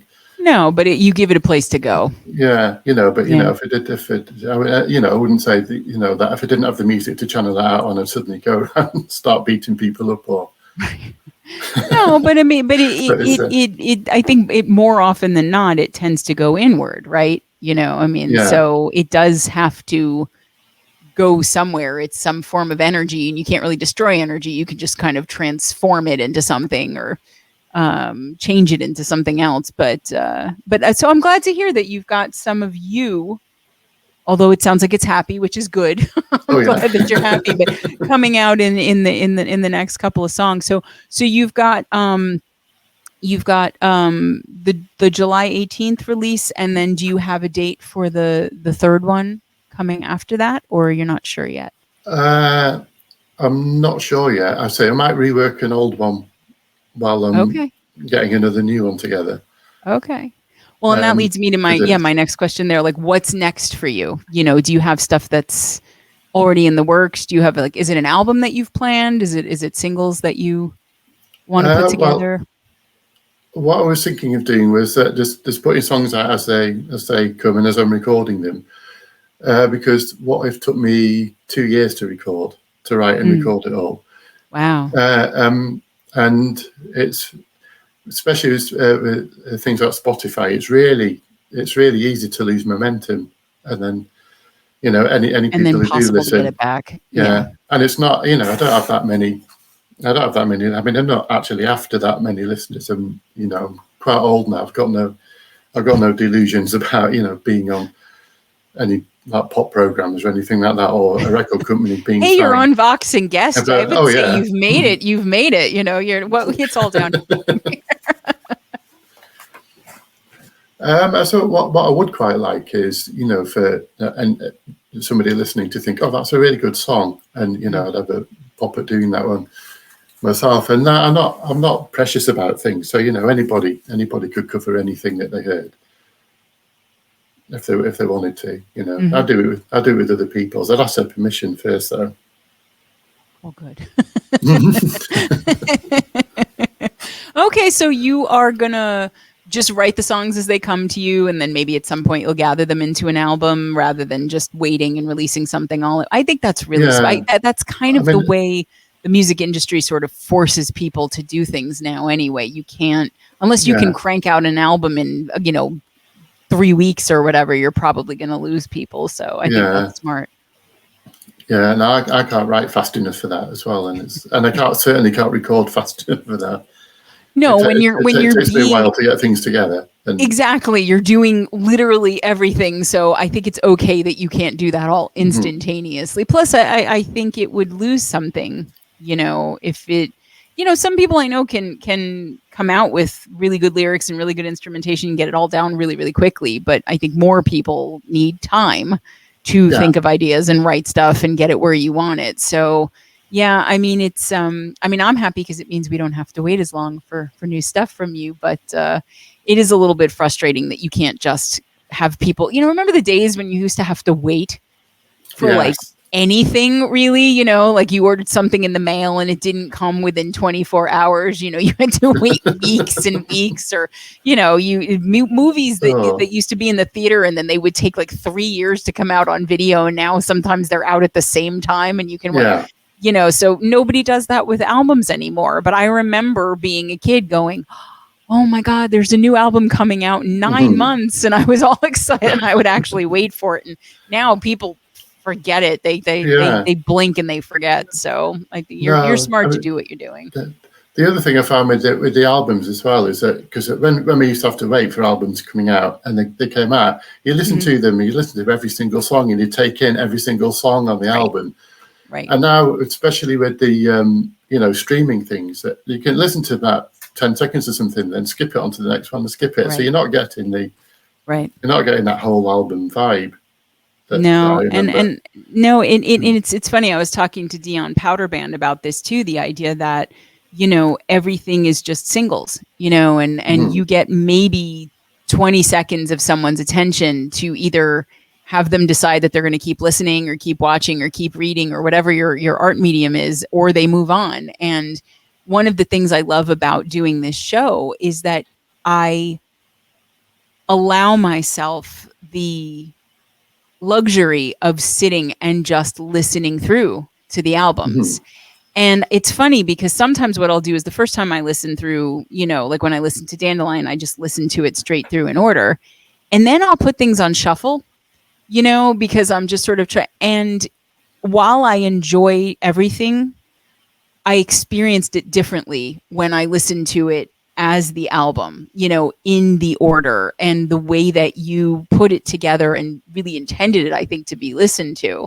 And so, I hope that people will sit and actually listen to these albums and these EPs just at least once, straight through, because there's a reason that they're put together like that. Yeah. Yeah, because I have a lot of the time they have a thread, don't they? So they're purposely the songs are put in an order that they're put in. Yeah. I mean, sometimes it's just that it could be just that they put the first song in to just grab your attention to start with. Right. Because you don't get very many people who'll start an album with a slow song, and they'll put something in that really, they'll put something in with a strong hook on it to start to reel you in. Well, it's like playing a live set, right? You don't start out with, a ballad. You're going to go in with something that's got some balls and grab everybody and then keep them. And you do that for a couple songs and then you can slow things down. It's like a good mixtape, right? I mean, you want to give people different dynamics, but you want to make sure that you hook them before you let them go too far. Especially these days, our TikTok generation, nobody can watch for more than 30 seconds at a time or whatever. But I think, again, one of the reasons that I appreciate your lyrics and your instrumentation is because you are taking time clearly to craft things, and to get them where you want them and to put them in the place that they need to be. And then to make sure it's right before you send it out. And I appreciate that because it's, I'm not a big fan of fast food music usually, the stuff where it came out quickly and you can tell why, but no, you really are, you're such a good lyricist. And I really, between that and the fact that I find all of your instrumentation really, engaging, and interesting and funky and groovy, and also, rock and all this other stuff that that you're giving us. I think that that's not something that you could do in a rush, or at least not have it sound good. So how long did Dandelion take to do? Because you said What If was 2 years, but was Dandelion faster? About the same. I mean, Dandelion was really early. I just I didn't have anywhere to put it because Spotify wasn't really a big thing when I recorded it. Gotcha. Okay. So Dandelion was probably done between 2013, 2015. So that's really old. But I had it there and I thought, right, I can get this stuff out onto a social platform now. And I didn't realize it was that much older. Okay. And then What If was done during lockdown. Right. And I had a bit more time. Well, I had a bit more time to get things together, but I still had to work because I was what's known as a key employee, so I still had to work. Okay. But things did slow down, and we couldn't go out anywhere. So right, more of your non-work time was just open. Yeah. Well, I'm glad I got the album out.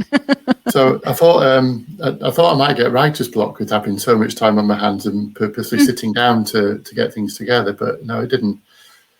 It didn't happen like that. It took a long time to work the things out and how to get them all together, how to get all the component parts in and make sure. Because there are a couple of times I've had to go back and think, there's a bit of crosstalk in there that I don't like. I'm going to have to change that one. In fact, off the ground, the brass had a little bit of crosstalk in it, and I had to change one part of it. Oh, okay. So you will go back and fiddle as needed. I guess I was going to say if you have time, but you take the time you need, which is good. Yeah, well, it's good being able to do this stuff at home, because when we used to go in the studio, we were paying like £10-12 an hour. So expensive. And we had to, we did have to get things together quickly then. But you have to make really difficult choices in the studio because it's too expensive to take your time with it. So no, I that's one of the great things about having all this tech at your fingertips. You just you have to buy it in the first place, but then you can use it forever, or at least until it breaks, and then someone sells it to you and you replace the coil. And it works. So Neil, we end every show with a little segment I call In the Vox Seat. And, it's funny doing these now because, the first few people didn't know what questions to expect. And now I know people tell me that they're cheating because they know what the questions are. But I'm going to assume that either the answers are completely extemporaneous for you or you're answering them as you do with your lyrics for somebody else. It's about somebody else. So the first question is, if you have to sum up your music in 5 words or less, what would you say? Oh, not for the faint-hearted. Wow. Okay. Not for the faint-hearted. Unpack that for me just a little bit. Why do you say that? Well, because like I say, I do delve quite dark into some of the things, and I've had singers who've not really been comfortable singing. So I have written stuff, especially when we had the female singers. Actually, it's quite interesting when we had female singers in Cafe Sassin for a while, because I had to write from a female perspective so that they'd sing the songs, and that was really interesting. But I didn't use a Jack Nicholson approach, because I don't know if you've seen a Jack Nicholson film called As Good as It Gets. Yes. And he was a writer, and he was writing from the point of view as a woman. Yeah, it's a really, really funny and horrible line. Yeah. Yeah, what does he say? He says, I think of a man and then I take away all reason and accountability, something like that. Yeah, that's I didn't tell that to any of our female. I didn't do that anyway. I just tried to put myself in that position. I was going to say, wait a minute, Neil. Right there. You may not air this episode if that's your take on things. No, but I mean, it's so. Would the women not? Because I mean, again, in a cover band, you sing whatever, but like people always ask me, like, "Oh, are you going to change the lyrics to reflect gender or whatever?" And I'm like, no, I don't care. I'm going to sing, if I'm going to sing about kissing her or, this or whatever, I don't care. But like, so are you saying that the singers that you worked with wouldn't sing it unless it was written from the point of view of a woman when they were a woman? Is that the... Well, they never actually put it in so many words, but I just found it an interesting angle to write from. And I found it quite enjoyable. Sort of, taking it. Oh, okay, that's interesting. You and I'll have to have a chat at some point about how different you found that to be. But okay, so not for the faint-hearted. I like that, and it's funny too, because your music is not heavy, the instrumentation, but your lyrics are. So you kind of sneak it in. What were you going to say? There's a song on Dandelion called "Thanks," and that's Yes. from a woman's perspective. Okay. And that was supposed to be for Kathy Assassin to do. And but I quite like the lyrics. I thought they can work anyway. But that was originally written from like Is that the one about from the? a it's like about like a Yeah. frustrated housewife. Yeah, that sort of like, I've thing. given all of myself to this and I'm not getting back what yeah, okay, that's it's funny because I think that could be sung by anybody, but it's cool that you decided to approach it from a different, although you do that anyway. I think when you're writing, you're putting yourself in Mhm. somebody else's head. So, it doesn't matter whether it's a man or a woman or whoever, you just, you're inhabiting that role, which is cool. But okay, so the women didn't articulate that to you. You kind of just took the opportunity to use a different lens. Okay, I got you. Okay, so not for the faint-hearted. All right, your favorite thing about being a musician? My favorite thing, creating things. There's nothing like creating things. Mm-hmm. And it's not just being a musician. I like cooking as well, and I like creating. Oh, cool.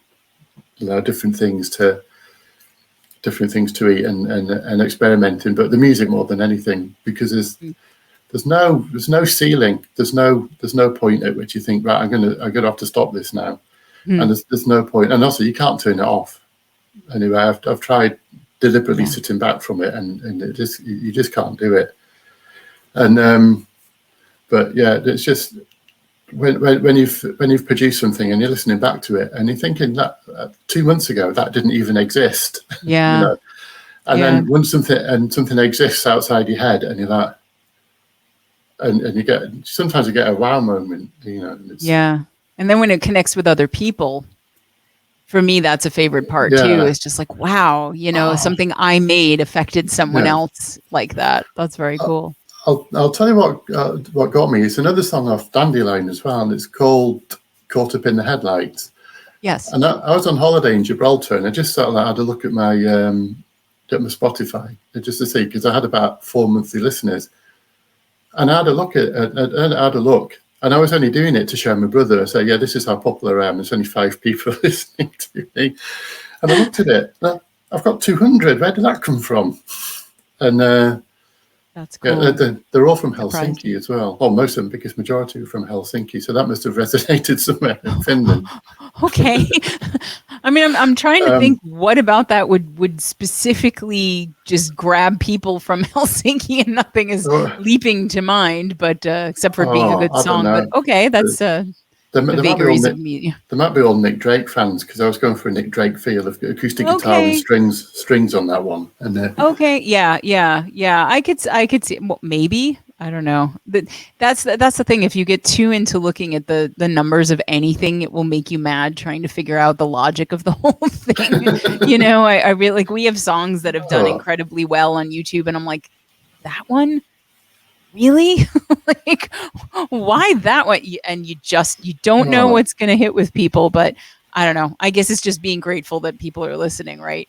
Plus you got to impress your brother. Oh yeah. So that's all that it matters. Okay. So being able to be creative and putting that out there. So flip side, least favorite thing about being a musician. When things go a bit wrong. So, like if your instruments let you down, sometimes the tech lets you down. And getting to grips with new tech, that's one of the worst things. Or having an idea in my head, and then not being able to play it straight away. And then like if I think of a bass line, and sometimes I think of a bass line and I'll formulate one in my head, and then I come to play it, and I think, oh God, this is quite a bit harder to play than I thought it was going to be. It sounded easy in my head. And then I have to go away and just practice that bit for a little bit. Okay. Because the thing that I do, one thing that I don't do, like cheating, even though I've got the facility to do it now, I still, wherever possible, in fact, all the time, I've never punched in. I've always done something in one take. I suppose it has got an auto punch, so I could do that if I wanted to. But I like things. I think it flows better if you do it all in one take. I agree. Yeah, I agree. Plus, you get bragging rights on that too.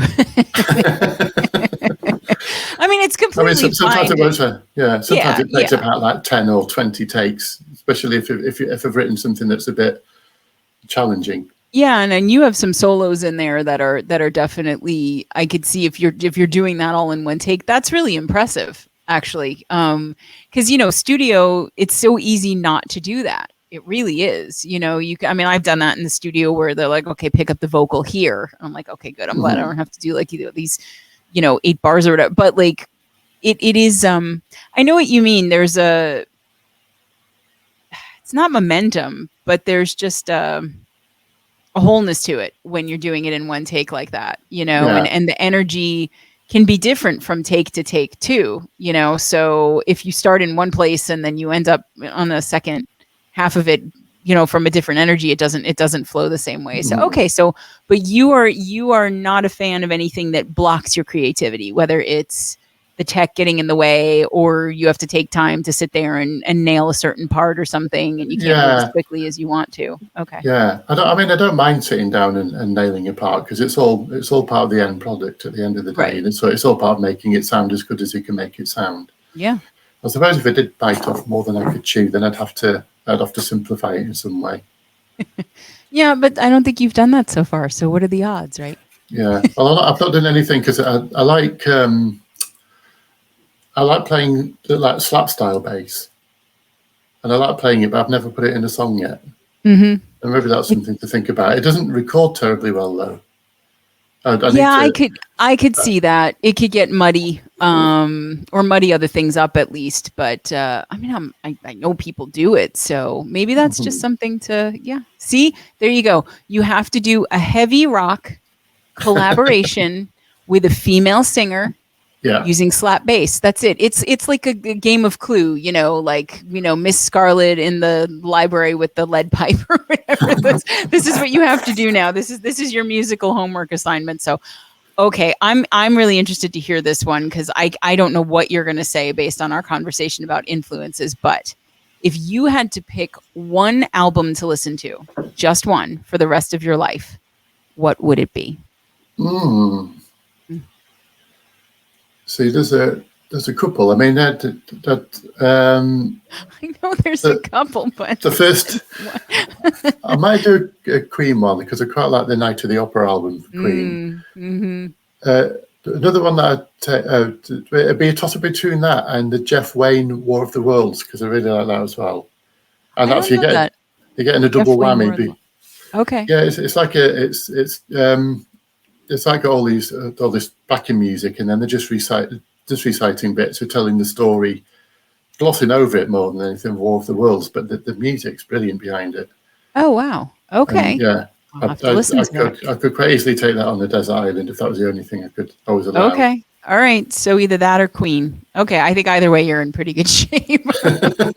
You did not pick Aqua, which I appreciate. I think you made a wise choice there. So, okay, this is it. Last question. Key moment. You ready? Your toilet paper roll. Does the paper go over the top or under the bottom? And give your reasoning. Give the reasoning. You have to give the reasoning. Okay, over the top.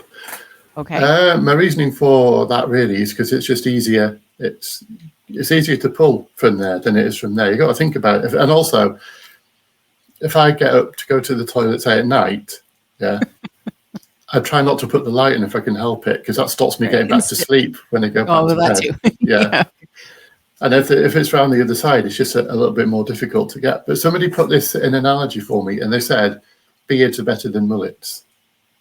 What is better than bullets? Beards are Beards better than mullets. Oh, yeah. I think we can all agree with that. Although, obviously, there were a lot of mullet fans at a certain point in time, and maybe they're still out there. But well, if you remember, beards are better than mullets. Did you ever have a mullet? Did you have a mullet? Yeah. You did? Yeah. I watched Live Aid, okay, and I had a mullet when I watched Live Aid, and I just looking across at all most of the bands, and I was thinking they've all got these mullets, and also they've all just seemed to grow them out of nowhere. They've had short hair one day, and they've got all these mullets now. I wonder if it was hair extensions. Yeah. I was thinking it because it took me a little while to grow mine. It took me about a year to grow something resembling And then, so the Monday after Live Aid, I went and got my head shaved, just to. So really, what Live Aid saved was your dignity, Neil. It Oh, yeah. got rid of the mullet for you. Oh, You spent can't a think of Live year Aid as I growing think a of- mullet. A year. That was a year of your life. That was a year of your life. And at the end of it, what you walked away with was a mullet. Shame on you. Shame. Yeah. No. And lots of Believe me, hairspray as well. I was a little young for the really big hair era, but I had some unnaturally large hair at points, so I cannot throw stones. I really can't. But yeah, all right. I don't know. Maybe when we do our collaboration on the heavy rock song, where we're singing together, we can both grow mullets. Okay. Maybe we could do, or I think I've got a wig somewhere, a mullet wig. I'll just put a bald cap on or something. I'll just get the rest of it.